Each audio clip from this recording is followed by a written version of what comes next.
Hi, hello. Well, it's Saturday. It's been raining, of course, as usual. But then it wouldn't be Manchester, would it, if it wasn't raining? I've still got a froggy throat. I've had it now for months. Update. Still not crocheting. But the good news is I have got an appointment to see the trauma, an orthopaedic, whoever, surgeon, specialist, whatever. But it's not till the 25th of April. Yeah, I know it's a long time to wait, but they did quote me 14 weeks, so I'm just grateful for the 25th of April. The pain is lessening, although I still can't crochet. I tried. I did about 5 rows on a washcloth the other night and I had to stop because it was hurting. But the reason the pain is diminishing is the GP's upped my pill dosage, so the result of that is I'm spending like about 8/10 of the day sleeping. The pain might be a bit less, but you know, my brain's just not here at all. It's just in a fog somewhere else. What have I been up to? Well, as you know from my previous video, I got to meet the lovely Zoe. I did know all about it like before, but we were sworn to secrecy that we weren't going to announce it until we both announced it together on the same day that we met each other. It was very nice, very interesting. Like, I've known Zoe for absolutely ages through YouTube. But of course, like most of the people that I feel as though I'm friends with through the YouTube, there's a lot of you out there, I never get to meet them, you know. Probably won't ever get to meet them, but it was nice to meet Zoe because she was coming up for another reason. And I'd like to say she was coming up for me and the other thing was the other reason. But it wasn't true, really. But still, it was very, very nice to bump into her. And I was very lucky in the fact that my niece could drop me down and pick me up because, as you know, I have these mobility issues in the fact that my scooter, my mobility scooter, is too big to go on our local transport. I mean, I deliberately chose a bigger one because of living on hills. I have to go up and down to get to the shops. So I had to make a decision as to whether to get a small one that would fit on the tram and the bus, or whether to go for the bigger machine, which would help me with my shopping. So I decided to go for the bigger machine to help me with my shopping, as if I do manage to get to Manchester, I can actually hire a scooter from Motability in Manchester, which is quite useful. So what have I been doing? Have you all been having a nice Easter?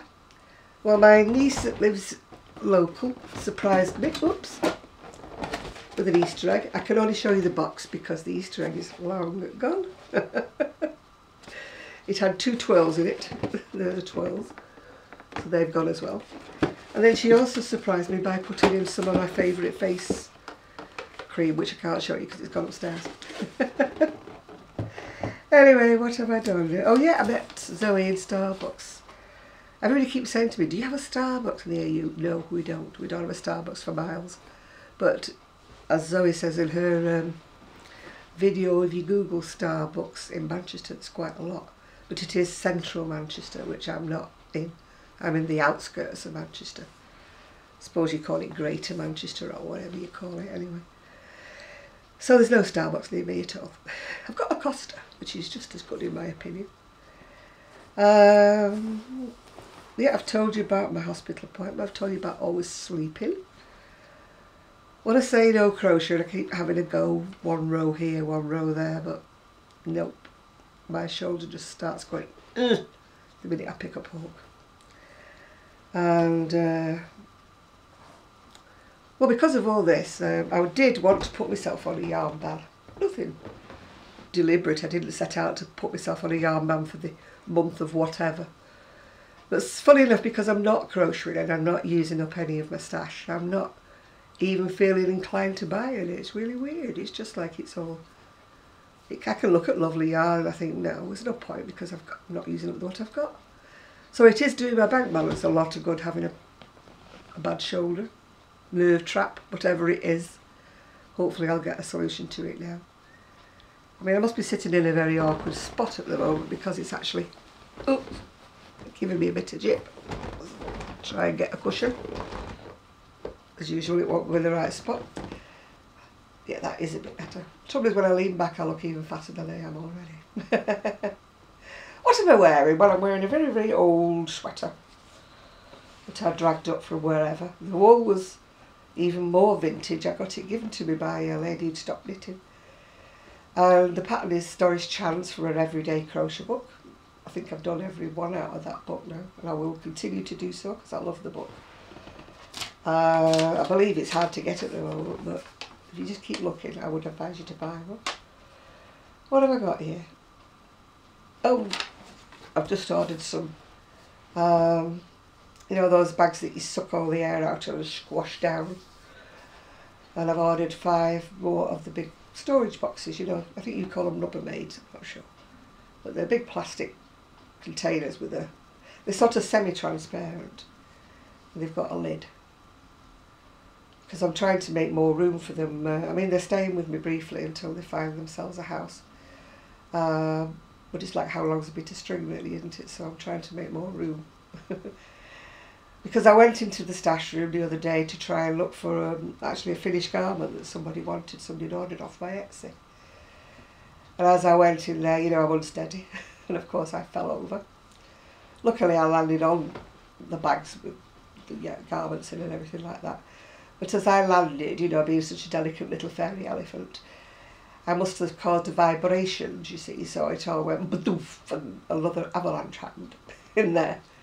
So I thought, right, I'm going to sort this avalanche out once and for all. I'm going to get some more storage boxes. So they'll probably all pile up in front of everything else, but I can't help it. At least I've not ordered any more yarn. I need to sort out my garage as well, because my son's got 2 huge dogs, and when they arrive they need somewhere to go. I mean, obviously when we're in, they're in the house with us, but when we all go out, then we put them in the garage. So I need to make them a space, so at least he can sit down. Oh dear. But not having been able to use my shoulder, I haven't been able to, you know, move things about like I could. I have never been a person who has been bored. Never been bored in all my life. I've always had something to do. But this last 4 weeks, I've known what boredom is. I cannot sit still. But everything you need to do requires hands, arms, strength. Even pushing a hoover about, or even dusting, causes my shoulder to start up. Well, that's my excuse, sticking to it. So I don't know how people who don't have a hobby exist. I mean, I've tried reading, but as I mentioned before, I'm on this new medication, which is dulling the pain. It's great for that, but it's also making me very sleepy. And at the best of times, if I read, I nod off. I used to have a book by my bedside, and I could read it, but it takes me that long to read anything because I nod off. And then of course I start again or whatever because I've forgotten what I was reading the day before, and I go to sleep again. So the book by the bedside never gets read. You know, it's great, isn't it, really?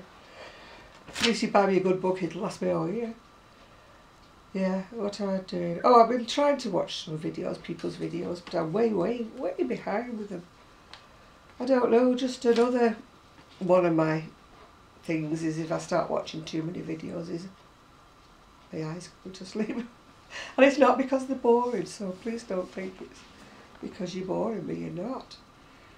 It's just that I just have this glazed eye. I do it with the TV.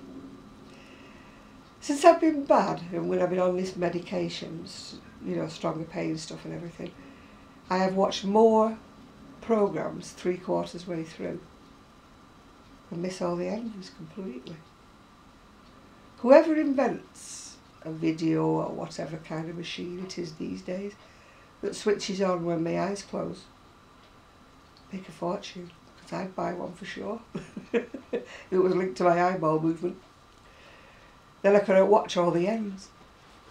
Because when they come on again, the trouble is, you see, the same thing happens. I think, oh, I didn't see the end of this, I'll watch it again. So I watch it again and then I've gone to sleep again. I don't have one of those fancy gizmos, you know, where you can record things and you can skip right to the end and watch the end of it. You know, this Sky Plus stuff and all that, I don't have one of them. I'm a very basic girl, very plain girl. Oh, I got asked why is Gigi called Gigi when he's a boy. Well, I sort of did raise the subject when they called him that. And apparently, you know, if you have a pedigree dog in the UK and you buy it, it gets registered with the Kennel Club. That's just in case you ever want to show the dog, you know, in a dog show, that it has a kennel name. That proves its lineage, you see, who its mum was, dad was and everything, who its great-grandma was, you get this paperwork that lists. It's just so to prove that there's no like interbreeding, you know, between the animals. Because, you know, if you had an animal, you could accidentally breed it with a brother or a sister if you didn't have all the lineage, you know, the paperwork and everything. And that can cause deformities and all kinds of problems. Anyway, Gigi's name is actually about a mile long. So you couldn't, you know, shout him that from the, you know, the garden. You couldn't shout, la, la, la, la, la. So in the middle of it is something, I don't know, it's like Luigi G or something. But it was a toss-up whether they called him Luigi, I think, or Gigi. Anyway, he got Gigi because it was easier. So I could always say it was a capital G and a capital G, couldn't I, you know? I could always say that. But that's the mystery of why he's called Gigi when he's a boy. Because it is part of his kennel name. I know, I found it a bit hard at first thinking Gigi's a girl, you know. And everybody kept saying to me, oh, how is she? Because when I said, what's its name? I said, Gigi. Oh, she's lovely. He. But anyway, that's the little mystery cleared up, I hope. Well, today I was going to do such a lot of things and I didn't wake up till lunchtime, which was a bit difficult because my niece was supposed to be coming to do my hair. You know, put the colour on, make sure I don't have any black roots showing. But she had to cancel, she couldn't come. So it's as well really because I would have been in bed when she came. Oh dear. Oh, there's my phone ringing, so I think it's time to say goodbye.